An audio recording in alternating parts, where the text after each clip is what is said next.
تائی کوئی افسانوی کہانی کا کردار نہیں بلکہ حقیقی تاریخی شخصیت ہے جو 6 صدی عیسوی میں یمن کے طے قبیلے کا سردار تھا۔ حاتم کا پورا نام حاتم بن عبداللہ بن سعد ابن اعظم الطائی تھا۔ حاتم کی ماں نہایت ہی دولت مند اور سخی خاتون تھی جن کی وفات کے بعد حاتم کے بھائیوں نے اس کا مال روک لیا اور حاتم پر بے شمار ظلم ڈھائے۔ حاتم کو سخاوت وراثت میں ملی تھی، یہی وجہ تھی کہ وہ جوان ہو کر نہایت ہی سخی شخص ثابت ہوا۔ حاتم نے سخاوت میں اس قدر مبالغہ کیا کہ جب وہ بچپن میں دادا کے پاس رہا کرتا تھا اس وقت وہ اپنا کانا لے کر باہر نکل جاتا، اگر کوئی مل جاتا تو ساتھ مل کر کھا لیتا ورنہ کانا نہ کھاتا تھا۔ یوں حاتم پورے عرب میں مشہور ہوا اور اس کی سخاوت کے چرچے عام ہو گئے۔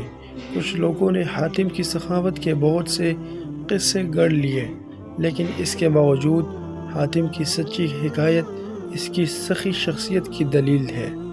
عرب میں جبل سمرہ کی چوٹی پر واقع ایک مقام تھا جہاں حاتم رات کے وقت آگ جلایا کرتا تھا تاکہ علاقے سے گزرنے والوں کو راستے کی رہنمائی حاصل ہو سکے۔ اس مقام کو آج حاتم طائی کا آتش دان کہتے ہیں۔ یہ علاقہ آج بھی آثار قدیمہ کی حیثیت رکھتا ہے۔ ابن عربی کے مطابق حاتم ہر میدان میں کامیاب تھا، خواہ وہ جنگ ہو، مقابلہ ہو، کھیل ہو یا سخاوت ہو۔ زمانہ جاہلیت میں ماہ رجب کا چاند بہت ہی مقدس مانا جاتا تھا، لہٰذا جب رجب کا مہینہ شروع ہوتا تو حاتم ہر روز 10 اونٹ ذبح کرتا اور لوگوں کو کھانا کھلاتا۔ یوں تو حاتم کی سخاوت اور فراخ دلی کے قصے بہت سارے ہیں، لیکن چند ایک جو بہت ہی مشہور ہیں کہ روم کے بادشاہ قیصر کے دربار میں ایک دن حاتم طائی کی سخاوت کا تذکرہ ہوا۔ ایک شخص نے بتایا کہ حاتم کے پاس عمدہ نسل کے گھوڑے ہیں جو نہایت ہی خوبصورت ہیں۔ حاتم کی تعریف سن کر بادشاہ نے کہا، جب کسی آدمی کو آزمایا نہ جائے اس وقت تک اس کے بارے میں کوئی رائے قائم کرنا عقل کے خلاف ہے۔ بادشاہ نے کہا، جاؤ حاتم کی سخاوت کے بارے میں ہمیں معلومات فراہم کرو، اس سے کوئی ایسی چیز طلب کرو جو اس کے نظر میں سب سے زیادہ قیمتی ہے۔ درباری نے کہا کہ حاتم کے لیے سب سے زیادہ عزیز اور قیمتی اس کا تیز رفتار گھوڑا ہے، لہٰذا بادشاہ نے یہ حکم دیا کہ حاتم سے اس کا گھوڑا مانگو اور میرے پاس لے کر آؤ۔ لہٰذا وزیر کے درباری گئے، منزل طے کرتے ہوئے رات کے وقت حاتم طائی کے گھر پہنچے۔ جب وہ وہاں پہنچے تو موسلا دھار بارش ہو رہی تھی۔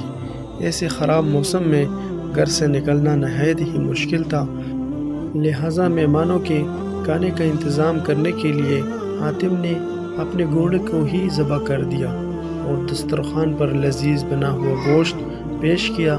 صبح کے وقت جب بارش تھمی تو ان وزیروں نے کہا کہ ہمارے بادشاہ کے سامنے آپ کے گھوڑے کی بہت تعریف کی گئی ہے۔ بادشاہ چاہتا ہے کہ آپ اپنا گھوڑا بادشاہ کی خدمت میں بطور نذرانہ پیش کر دیں۔ وزیر کی بات سن کر حاتم نہایت ہی افسوس کے ساتھ کہنے لگا کہ وہ گھوڑا تو میں نے آپ کو رات میں کھلا دیا۔ وزیر نے کہا، ہمارے بادشاہ کے سامنے آپ کے گھوڑے کی بہت تعریف کی گئی تھی، یہ بات اگر بادشاہ سنے گا تو وہ آپ کی سخاوت کا بھی قائل ہو جائے گا۔ سن 578 عیسوی میں حاتم کی وفات ہوئی۔ حاتم کی وفات کے بعد اس کا بیٹا عدی طے قبیلے کا حاکم بنا۔ وہ 9 ہجری میں مسلمان ہوئے۔ ان کے اسلام لانے کا واقعہ بہت ہی مشہور ہے۔ عدی اپنے قوم کے سردار تھے۔ قوم پیداوار اور مال و غنیمت کا 1/4 حصہ ان کے نظر کیا کرتے تھے۔ انہی مسلمانوں سے سخت دشمنی تھی۔ وہ عیسائی تھے اور اسلام کو عیسائیت کا رقیب سمجھتے تھے۔ سردار ہونے کی وجہ سے نبی صلی اللہ علیہ وسلم کا اقتدار ان کی آنکھوں میں گھٹکتا تھا۔ یمن کے قبیلے نے اسلام کے خلاف بغاوت کی۔ حضرت علی ان دنوں یمن کے گورنر تھے۔ انہوں نے بغاوت کو ختم کیا اور بغاوت کے لیڈروں کو گرفتار کر کے مدینہ بھیج دیا۔ ان میں عدی کی بہن صفانہ تھی، یعنی صفانہ بنت حاتم، وہ بھی نبی صلی اللہ علیہ وسلم کے سامنے پیش کیے گئے۔ انہوں نے کہا کہ میں صحیح حاتم تائی کی بیٹی ہوں، میرا باپ بھوکوں کا پیٹ بھرتا تھا اور غریبوں پر رحم کرتا تھا۔ اس پر نبی صلی اللہ علیہ وسلم نے فرمایا، تیرے باپ میں مسلمانوں کی سی خوبیاں تھیں، اگر تیرا باپ مسلمان ہوتا تو یقیناً ہم اس پر رحم کا معاملہ ہی فرماتے۔ اس لڑکی کو رہا کر دونوں، کیونکہ اس کا باپ اعلیٰ اخلاق کا مالک تھا اور اللہ اعلیٰ اخلاق کو پسند فرماتا ہے، لہٰذا نبی صلی اللہ علیہ وسلم کے اس حسن سلوک سے متاثر ہو کر عدی اور ان کی بہن صفانہ نے